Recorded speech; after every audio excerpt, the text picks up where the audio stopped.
संख्या बढ़ती ही जा रही है पॉजिटिव केसेस की, इसके पीछे क्या कारण है? कोरोना वायरस जो है वो कम्युनिटी में ऑलरेडी है, बड़े लेवल पे है और 30% निकलेगी ये किसी को अंदाज़ा नहीं था कि ये सर्दी फिर से शुरू हो जाएगी, फ्लू फिर से शुरू हो जाएगा, फिर कहेंगे वो सेकंड फेज आ गया, फिर डरो, फिर दोबारा से डर शुरू कर देंगे। अब कोरोना से डरने की कोई ज़रूरत नहीं है, तो इसलिए डरना वरना बंद करके अपनी जो नॉर्मल लाइफ हो जिए। कुछ लोगों के फार्मा कंपनियों के जो उनके वो अपने पॉलिटिकल मोटिव्स को पूरा करने के लिए ये सारे का सारा वो खींच के लोगों को नुकसान कर रही हैं और लोगों को इसका विरोध करना चाहिए। तो ये बहुत गलत किस्म का जो फिनोमेना ये चल रहा है पूरे कंट्री में, तो उसको समझ करके हमको इसको बंद करवाना चाहिए। नमस्कार, D5 चैनल हिंदी देख रहे दर्शकों का मैं वंदना स्वागत करती हूँ। आज एक बार फिर हमारे साथ जुड़े हुए हैं डॉक्टर अमर सिंह आज़ाद जी।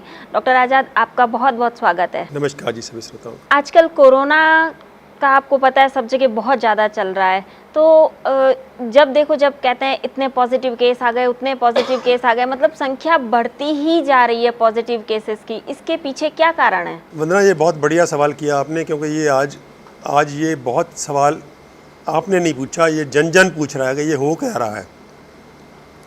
और बहुत सारे लोग डर के फिर वही सारा का सारा जो उनके मन में डर है वो बार बार रिवाइव हो रहा है, बार बार वो डर जो जा नहीं रहा, जो कि समय से जाना चाहिए था वो जा नहीं रहा।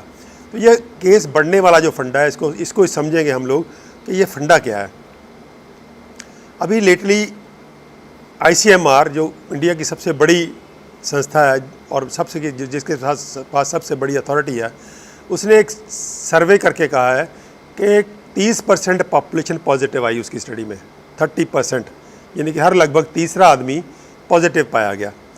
तो इसका मतलब क्या है? पहले भी लोग कह चुके हैं, पहले भी स्टडीज ये इंडिकेट कर चुकी हैं कि कोरोना वायरस जो है वो कम्युनिटी में ऑलरेडी है, बड़े लेवल पे है और 30% निकलेगी ये किसी को अंदाज़ा नहीं था। मुझे भी था कि ये 5% 10% में पॉजिटिव हो चुकी है, लेकिन 30% होगी ये तो सबके लिए एक बहुत बड़ी न्यूज़ है कि इतनी ज़्यादा फैल चुकी है कोरोना की जो वायरस है कि ये लगभग हर तीसरे आदमी में पॉजिटिव है। अब उसका मतलब समझे हम लोग कि अगर हर तीसरा आदमी पॉजिटिव है तो जिसका भी टेस्ट करेंगे उसमें से हर 3 बंदे को एक बंदे ने पॉजिटिव आना ही आना है। अभी आप किसको टेस्ट करते हो? या तो किसी का पॉजिटिव आ गया उसके कॉन्टैक्ट्स को ट्रेस करने लगते हो, या किसी पुलिस वाला जो ड्यूटी दे रहा है उसको करने लगते हो, उसके कॉन्टैक्ट्स को ट्रेस करने लगते हो, या हॉस्पिटल का कोई स्टाफ है उसको ट्रेस करने लगते हो। तो ये जो भी करेंगे, क्योंकि वह कोरोना बहुत बड़े लेवल पे ऑलरेडी फैल चुका है, तो वो पॉजिटिव आएगा ही आएगा। क्यों नहीं आएगा पॉजिटिव? तो पॉजिटिव आने का कुछ मतलब नहीं रह जाता। जब ये वायरस कम्युनिटी में फैल चुकी है तब पॉजिटिव नेगेटिव की कोई मतलब नहीं रहती, और जब जो भी टेस्ट करेंगे वो भी वही पॉजिटिव आएगा। तो अब दूसरा, अगर हॉस्पिटल में जब जाते हैं हम लोग, तो मान लीजिए सीरियस पेशेंट हो गया कोई, वैसे तो गर्मी का मौसम है, ज़्यादा फ्लू वाले सीरियस होते नहीं हैं, लेकिन फिर भी अगर कोई कमज़ोर है, जिसकी इम्यूनिटी लो है, तो वो सीरियस हो गया, तो किसी भी बीमारी से वो गया, हार्ट अटैक से गया या कोई और बीमारी डायबिटीज़ से गया, तो जब वो सीरियस होगा तो उसमें रेस्पिरेटरी सिम्टम होंगे ही होंगे। जब रेस्पिरेटरी सिम्टम हो गए तो उसका कोरोना भी टेस्ट हो जाएगा। तो जब कोरोना टेस्ट होगा तो हर तीसरे बंदे में कोरोना पॉजिटिव आना है, क्योंकि वो कोरोना सब में है। ये नहीं कि वो कोरोना की वजह से पेशेंट बीमार है, इसलिए है क्योंकि पूरी पॉपुलेशन में कोरोना फैल चुका है, तो इसलिए वो पॉजिटिव आएगा। अब उसको कोरोना का मरीज़ बना दिया जाएगा, क्या दिया जाएगा कि कोरोना से मर गया या कोरोना से सीरियसली बीमार है। तो ये सारे का सारा कहीं हम बहुत बड़े फ्रॉड का, बहुत बड़े झूठ का शिकार हो रहे हैं कि अब पॉजिटिव नेगेटिव का कोई मतलब नहीं रहा। ये पहले शुरू में हो सकता था, जब शुरू हुआ था कोरोना का मसला। अब कोरोना पूरी कम्युनिटी में फैल चुकी है, अब कोरोना का पॉजिटिव नेगेटिव का कोई मतलब नहीं है।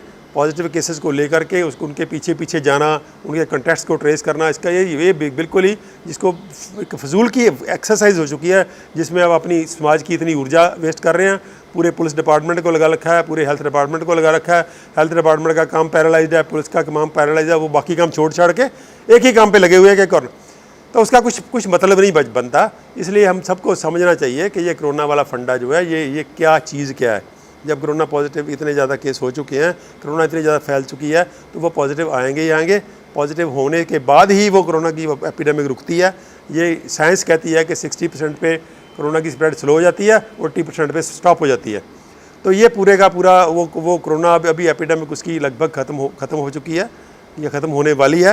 अब उसको जितना लंबा करेंगे उसका कोई मतलब नहीं है, ना किसी सोशल डिस्टेंसिंग का मतलब है, ना किसी लॉकडाउन का कुछ मतलब है, ना कुछ मास्क पहनने का कुछ मतलब है। तो ये सारे के सारे जो मेथड हैं इररिलेवेंट हो चुके हैं। तो इसलिए मैं सभी श्रोताओं को सिनेबर ये बेनती करना चाहता हूँ कि इस डरना वरना बंद कीजिए। अब कोरोना से डरने की कोई ज़रूरत नहीं है। कोरोना के आस-पास में आपके सब लगभग बहुत लोगों को कोरोना है, आपको भी हो सकता हो चुका हो। तो इसलिए डरना वरना बंद करके अपनी जो नॉर्मल लाइफ हो जिए। स्कूल कॉलेज खुलें, लोग बाज़ार में अपने जाएँ। जो पहले ही बहुत बड़ा एक नुकसान हो चुका है वो नुकसान और ना करें, क्योंकि पहले ही बहुत सारे लोग जो आप बेरोज़गार हो चुके हैं, बहुत सारे लोगों के धंधे बंद हो गए हैं, बहुत सारे लोग गरीब हो गए हैं, बहुत सारे लोग जो हैं डर की वजह से बीमार हो रहे हैं और या मर रहे हैं। तो ये सारे का सारा कहीं ना कहीं बहुत बड़ा एक नुकसान हो रहा है। उस नुकसान को हम जल्दी से वापस नॉर्मलाइज करें लाइफ को, और जो सरकारों को कहें बार बार कि वो ये जो गलत किस्म की धारणाओं पे आधारित वो हम उसको जैसे परछाइयों का पीछे भाग रहे हैं हम लोग, तो परछाइयों के पीछे भागना बंद करें हम लोग और लाइफ को नॉर्मल करें। इनके पीछे मोटिव क्या है? ये मोटिव लगता ये है कि अभी 2-3 महीने और खींचना चाहते हैं। उसके बाद क्या होगा वंदना, कि ये सर्दी फिर से शुरू हो जाएगी, फ्लू फिर से शुरू हो जाएगा, फिर कहेंगे वो सेकंड फेज़ आ गया, फिर डरो, फिर दोबारा से डर शुरू कर देंगे। तो अभी तो गर्मी, अब तो ये कह नहीं सकते कि सेकंड फेज़ शुरू हो गई, अभी तो कहते हैं वही चल रहा है। तो इसको वो इतना लेके जाना चाहते हैं खींच के, ताकि फिर से सर्दी शुरू हो जाए और फिर से वो कह सकें कि ये सेकंड फेज़ शुरू हो गई। और तब फिर वो दवाई एक आ भी गई है, एंटीवायरल ड्रग आ गई है मार्केट में, और टोटल एक्सपेरिमेंटल ड्रग है वो। उसका कोई किसी कंट्री ने उसको मार्केट में आने की इजाज़त नहीं दी इंडिया के सिवा। और वो उसके क्या क्या साइड इफ़ेक्ट्स हैं, क्या क्या उसका होगा मरीज़ों का, और हिस्ट्री भरी पड़ी है कि ऐसी दवाइयाँ बाद में लॉन्ग टर्म में इतनी ज़्यादा ख़तरनाक निकलती हैं कि उनके कॉन्सिक्वेंसेस, वो थैलिडोमाइड वाला एपिसोड जो है कि इतने बच्चे, लाखों बच्चे जो एबनॉर्मल हुए थे, उनकी किसी के बाजू नहीं थे, किसी टांग नहीं थी, आज भी वो पेशेंट जिंदा हैं, बूढ़े हुए में।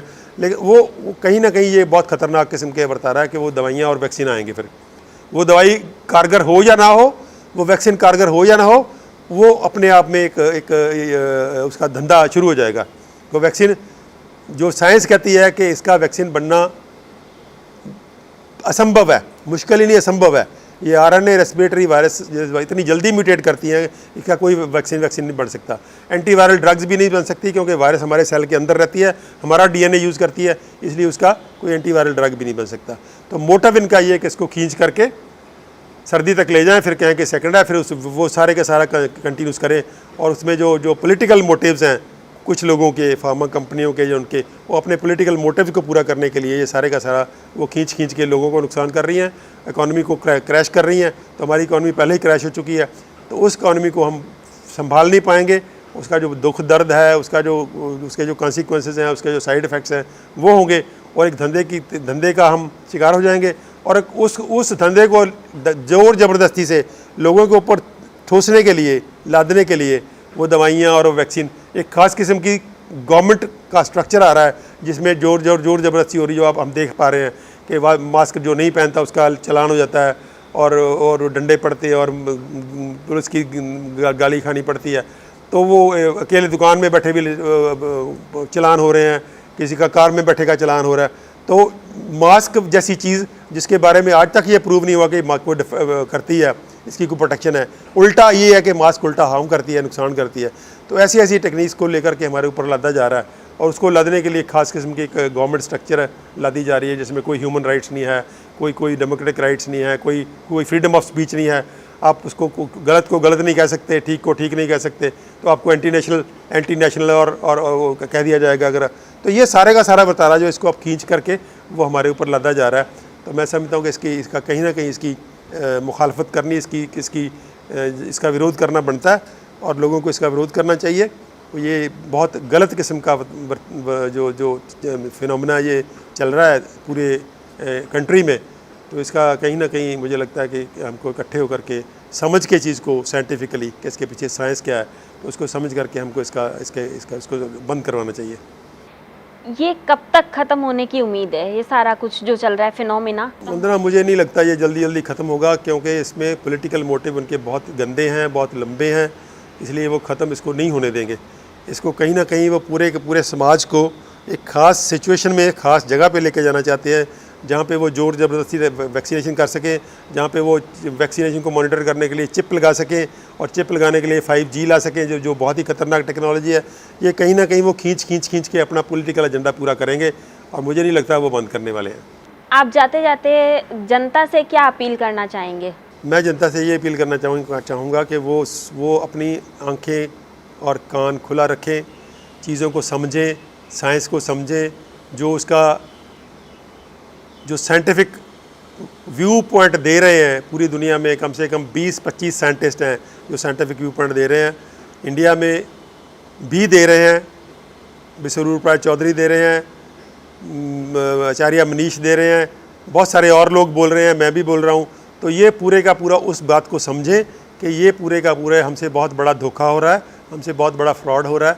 ये कोरोना कोई मसला नहीं है, कोरोना एक ऑर्डिनरी फ्लू वायरस थी जिसको बहुत बड़ा एक हवा बना करके हमारे ऊपर ठोसा गया है। उसके पीछे एक पॉलिटिकल एजेंडा है।